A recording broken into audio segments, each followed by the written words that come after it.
up to this point we have already covered file and directory, how to play with the file and directory in Java. Now we move to the IO, which is understanding Java streams. Remember that Java handles input output by using Java streams, and streams in a simple sense means flow of the data, and that flow of the data can be from devices to program, or those can be from program to the devices. I mean, you can either read or you can write. When you are reading, that is input stream. When you are writing, that is output stream, right? And as I told you earlier, Java uses a very sophisticated mechanism in which all the streams are actually representing one or the other device. For example, if you want to write in a file, you have got file output stream. If you want to read from a file, you have got file input stream. If you want to write to a network, you have got socket output stream. If you want to read from a socket from a network, you have socket input stream.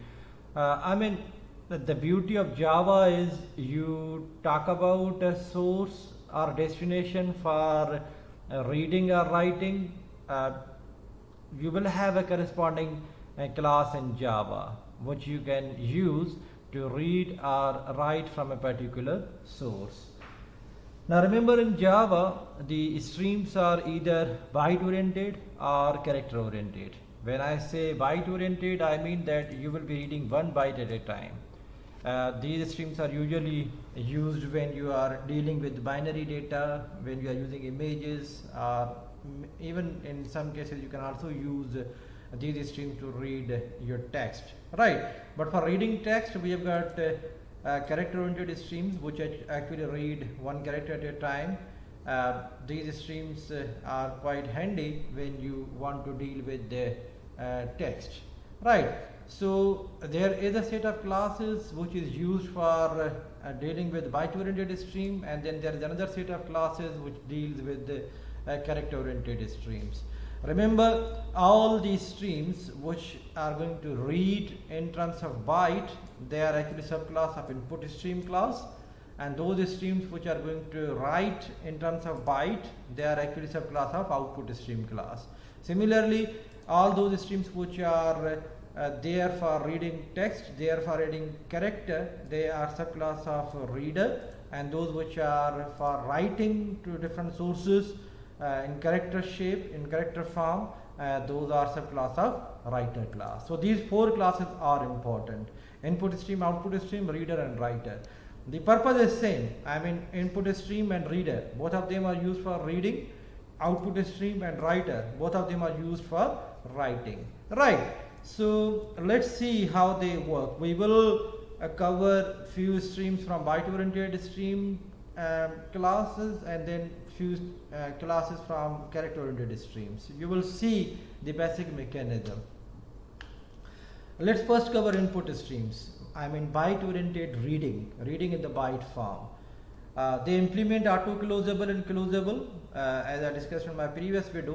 When you have a class which implements auto closable, it means it can be used with try with resource, and closable means it can be closed. It is a stream which can be closed. They throw IO exception. This is checked exception. You know what is a checked exception, which means that whenever you are dealing with IO exception, the relevant code must be kept inside try block, because if you do not, then Java will complain. You know that compiler will raise an objection for those exceptions which are checked exceptions, and these exceptions are checked by compiler. So obviously any stream related code, if you are not keeping inside try block, if you are not providing a corresponding catch block, compiler will complain. But then you know you can also use throws keyword just to indicate that exception will be dealt by the caller of this method. Right, now these are some of the methods that you need to understand in the input stream class. Now because these methods are available in input stream class, which means that all the classes which are driven from input stream class, they will have access to all these methods. These are very important methods. One is available, it just returns how many bytes are available for reading. One is close, which is to close connection to the stream. This is mark, which places a mark at the current point in the input stream that will remain valid until number of bytes are read. mark supported will return you true or false if mark is supported, because in some stream mark is not supported. Then we also have null input stream, read for reading buffer, reading an array of the byte, reading an array of the byte with the integer offset, that is to start from, and number of bytes, actually how many bytes you want to read. And then read all bytes will actually read all the bytes and return you an array. Read in bytes, you just send the number and it will return you how many bytes you want to read. All these methods are available. We'll see how to use them. Then we also have an output stream which implements auto closable, closable and flashable. Auto closable and closable I have already explained. Flashable means you will be writing in a buffer which is maintained locally, and when you flush, that buffer will be emptied and all the contents which are available in the buffer will be flushed out, will be dumped out to the actual destination. This flushing capability is usually used for improving performance. I'll come back to the concept of use of flush when we'll be using buffered output stream. Right, again output stream throws IO exception, and it is a checked exception. It has got a method close for closing exception, flush for flushing, null output stream, write for writing, write a buffer with offset and number of bytes. Right, now let us see. Now remember, input stream and output stream, both of them are abstract. You cannot instantiate them directly. And you understand, if a class is abstract, if you cannot instantiate, then what is the use of that class? The use of that class is it will act as a superclass for other classes. So first let us see some of the classes which are driven from input stream. So the first and the most important one is file input stream. File input stream, as its name suggests, it is driven from input stream. The base class is input stream. It means that all these methods are available to file input stream. Right, read a byte, reading byte with the offset and number of bytes, all these methods are available to file input stream. Additionally, it will have its own methods, and remember, it throws file not found exception, and file not found exception is actually subclass of IO exception. So it's up to you if you want to deal exception with IO exception, or even with the exception base class, or with file not found exception, but you have to deal with the exception. If not, then compiler will complain. Right, this file input stream has got a very beautiful constructor, and this constructor says provide me the path to the file that you want to read. Right, but if you want to use methods which are available in the file class, then we have got another constructor which actually accepts reference to a file rather than to a string. Right, both of them are interchangeable, but when you want to have capabilities of file, if you want to call file methods, then your file should be represented by the file object rather than by a string object. But you can also pass a string directly to read from a file. Right, now here is an example, file input stream, new file input stream. I am passing a string which is actually passed to the file, which means I want to read this file. Right, similarly, if you want to create a new file, you just f is equal to new file which is representing this one, and then you can pass f to file input stream. Right, so this is by creating object of file input stream by using first constructor, and this is by using second constructor. Right. This file input stream have got many methods available: read, read byte, skip, read an array.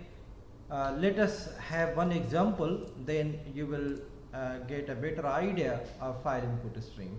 Right, so what I'm going to do, I'm going to create a new Java class.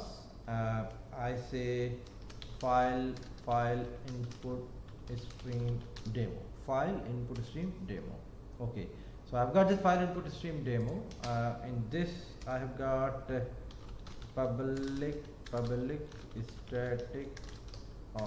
static void main string arg. Right, here what I'm going to do, file input stream input stream equal to new file input stream. I want to read a file which is, say for example, I want to read this file, right? This is for demo, for demo.java. This file actually is having these number of characters. I want to read this file. Let's see how to read it.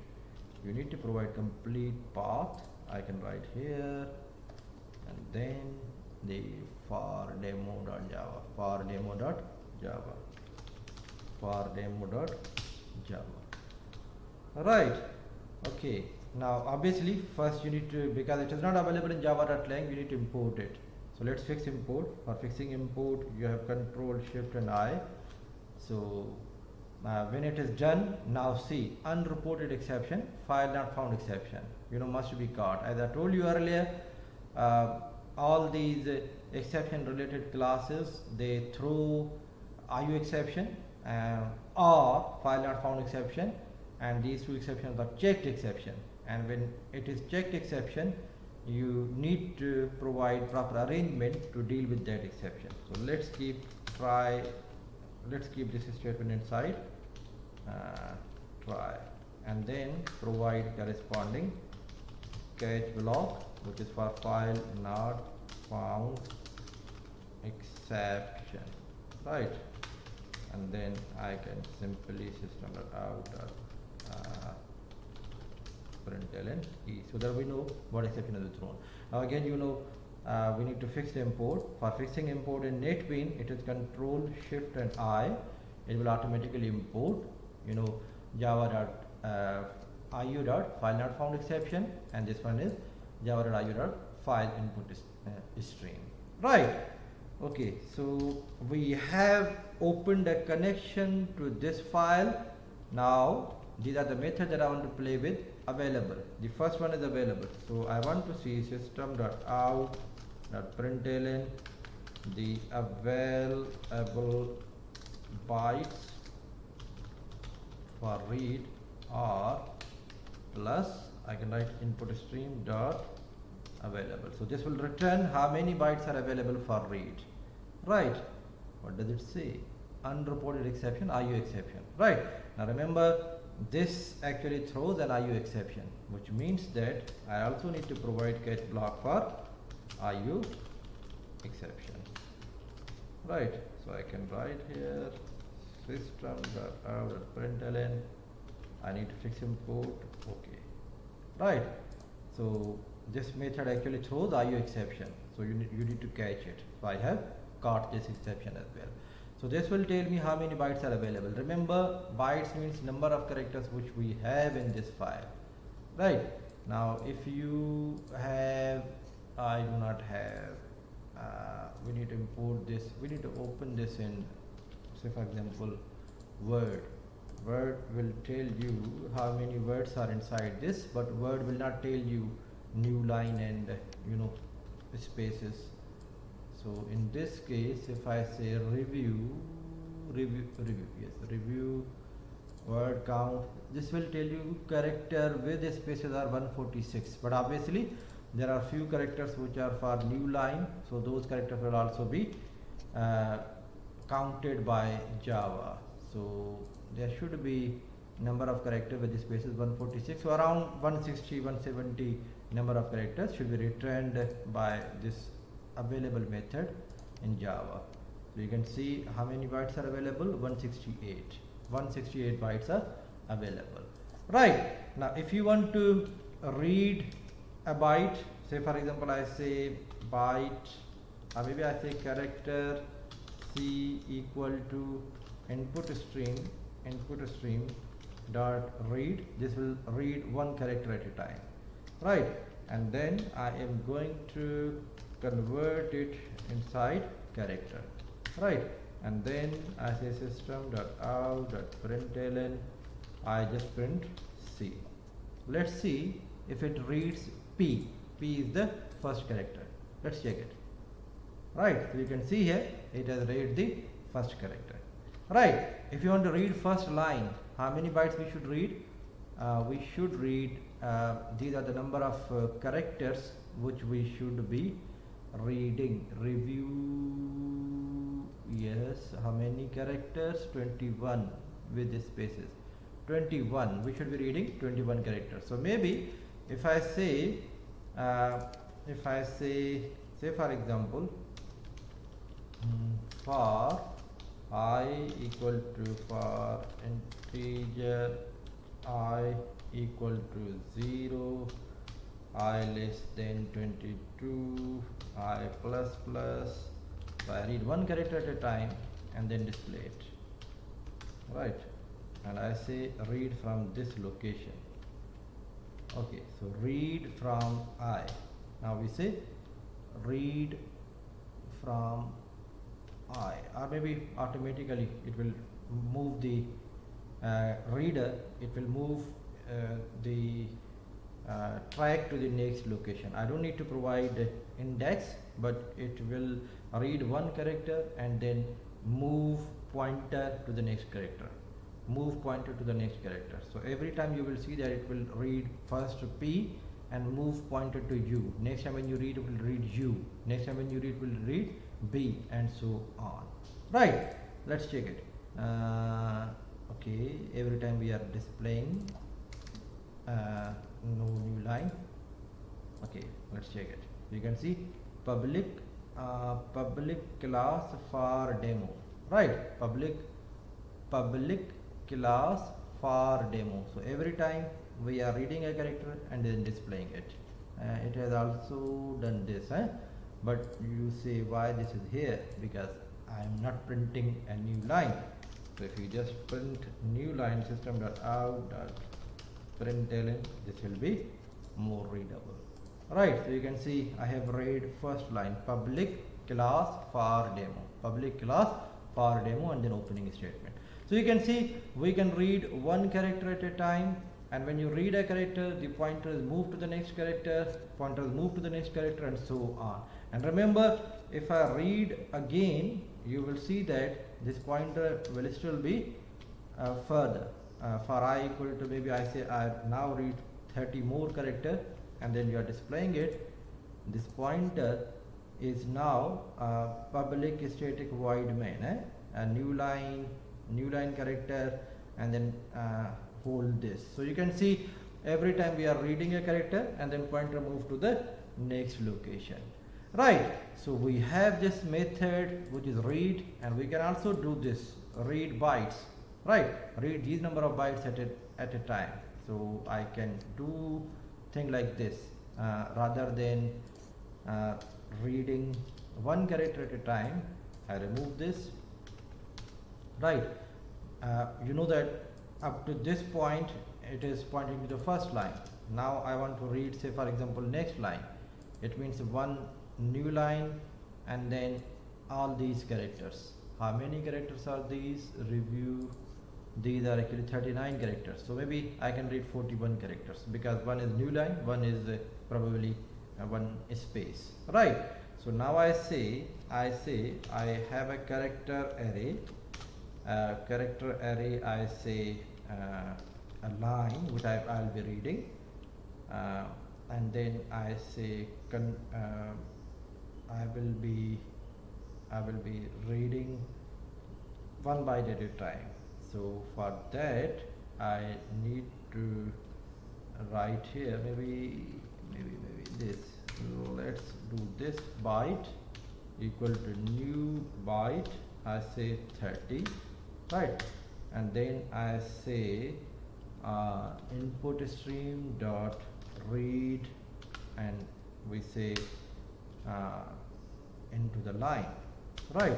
It means that this will read all the characters and put them inside byte array, right? I can create a string str equal to new string. I can create a new string from this byte array. So I can pass line and a new string will be created. So system.out.println okay, and then I print str. That's it, right? So you can print it. You know, this next line has been displayed because of this. If I do not display it, see the output, right? Just one line. But now if I uncomment it, this string has been read. So you can see that maybe not 30, maybe I say 60, read 60 characters. Okay, so you can see public static void one whole and then integer I equal to 0. So these are the 60 characters which we have read, right? So this is another version of a read method.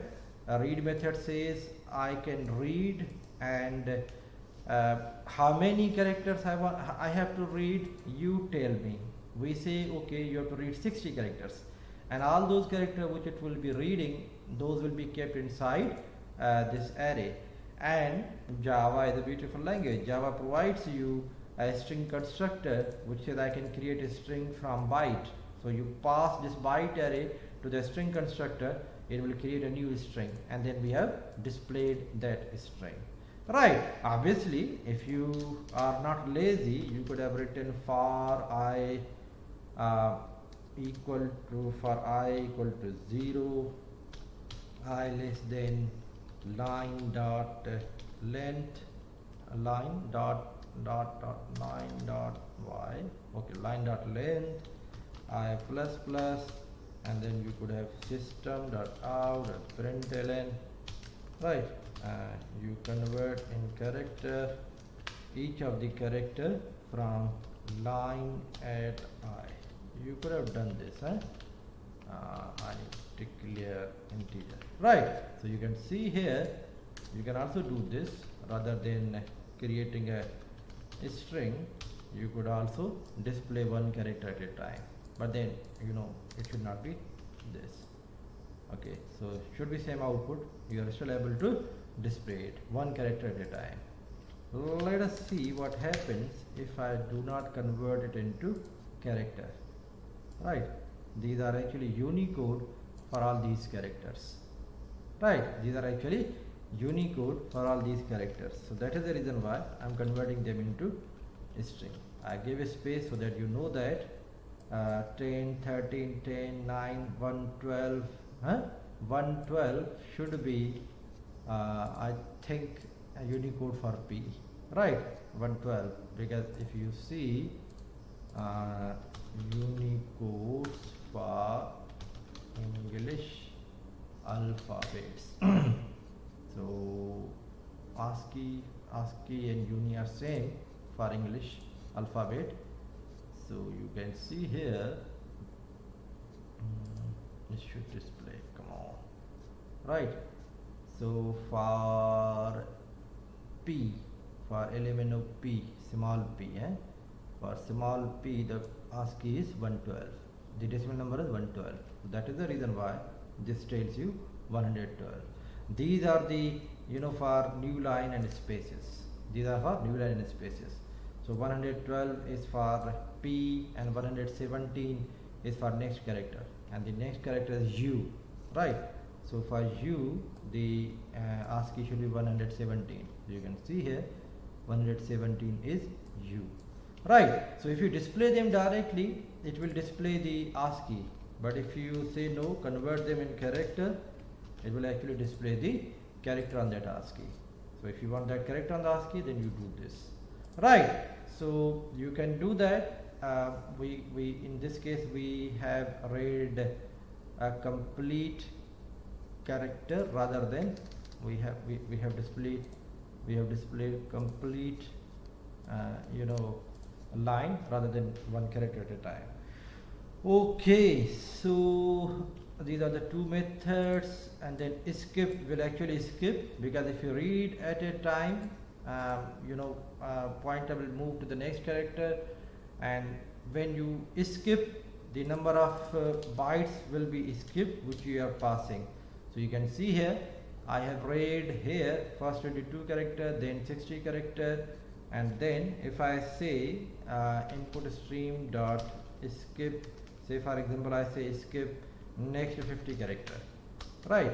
Now if you read again. Now if you say for example read again, you will see that it won't be the next line, but after skipping 50 characters. Now I say read another 22 character and then display them. So here this will read first line, this will read next 60 characters, then we are skipping 50, and then we are reading next 22 characters. Let's see the output and then relate it. So you can see here the available bytes are 168, right? These are the first 22 bytes, then these are the 60 bytes. Now integer I equal to 0, you can see here integer I equal to 0. Then these characters are skipped because I have called is.skip 50 characters. So 50 characters have been skipped, and then e value for I equal to it actually reads from here up to this, right? Because all these characters are skipped up to this point. These are 50 characters which are skipped, right? Obviously this also includes these characters which are tab and new line. So Word won't tell you, but Java knows that these are also special characters. So these characters are skipped because I have called is.skip 50. So 50 characters are skipped, and next 22 characters which we are reading, they are actually displayed here, which are these characters, right? So you understand skip, you understand read, and then this is actually a read, offset and length. This actually tells you where you want to start read from, and how many characters you want to read. Those will be kept inside B, right? So say for example, if I say when I have reached here, I still have few more characters, you can see here.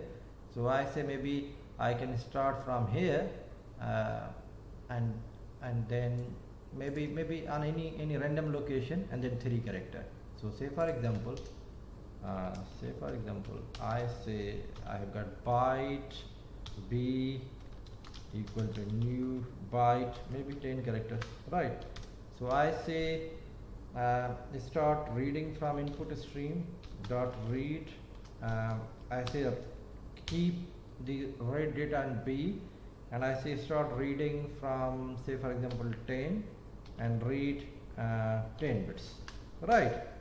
And then if I create a string A equal to new string, and I pass it B, and then system.out.println, I'm displaying B, right? Let's see what it displays. I display B. Index out of bounds exception from 10 to 10. How about from 10 to 9? Okay. String index out of bounds for demo. I think I do not have 10 characters. Maybe if I just eliminate everything else and focus on this, because I'm running out of characters, right? So if I say byte B equal to 10 in.read B 10 9, okay, let's check. I also remove this one, the number of bytes which are available. The available index out of bounds exception 5 10, offset is 10, 9 maybe, okay, let's check it. Oh, read offset and length. Read inside B,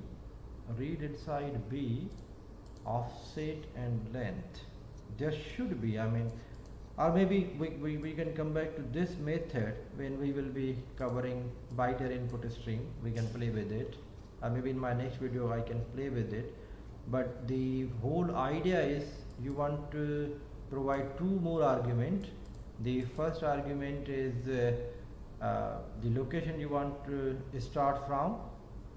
Okay, location to start from B09. Okay, now I got it. Yes, it actually, there is an issue. String, okay, is equal to new string B09. This actually, these locations are actually the location inside this array. So this actually says read and keep inside this array from location number 0, and how many characters? 9 characters. So previously when I was writing here 9, this was actually saying start from 9, then 10, 11, 12, 13. Obviously in this array I do not have all these indexes, right? So we say offset is where to start from and then how many characters, right? So input stream we will read, and we say whatever you read keep inside B and store from 0, and I need to read 9 characters, right? And then I convert them into a string and display a string, right? So you can see here public class. So these are the 9 characters which we have read, and then I'm going to display them here. These are actually 9 characters, right? You can see public space and CL, right? So this is how you can also use this overloaded version of read, which actually says where to keep at and where to start the starting index in the destination array, and then how many characters as a length, right? Okay, so I think that's all about file input stream. Now you should be able to read any file. For example, in your career you will be needing to read many files, and you would be needing to play with those files. For example, if you are creating if you see Word, right? Now in this Word there are many features that you can implement by using filing. For example, if I say Control F, now when I say Control F, if I say I want to search for, it means that you are looking for this inside this file, and you want its index, right? So you can do it by using filing. You can search a substring, and then you can return the location of that substring, right? Or maybe if I ask you to count number of vowels in this file, number of consonants in this file, to check if there is name Sher in this file, to check if there is a name Asher in this file. So you know that all these functions which Word is providing you, they are actually implementable by using filing. So a very good word processor can be created by using this file input, file output streams, right? Okay, so I end this video here, and when I come back in my next video, I'll be talking about file output stream. And you have guessed it very well, file input stream is for reading and file output stream is for writing. Thank you very much.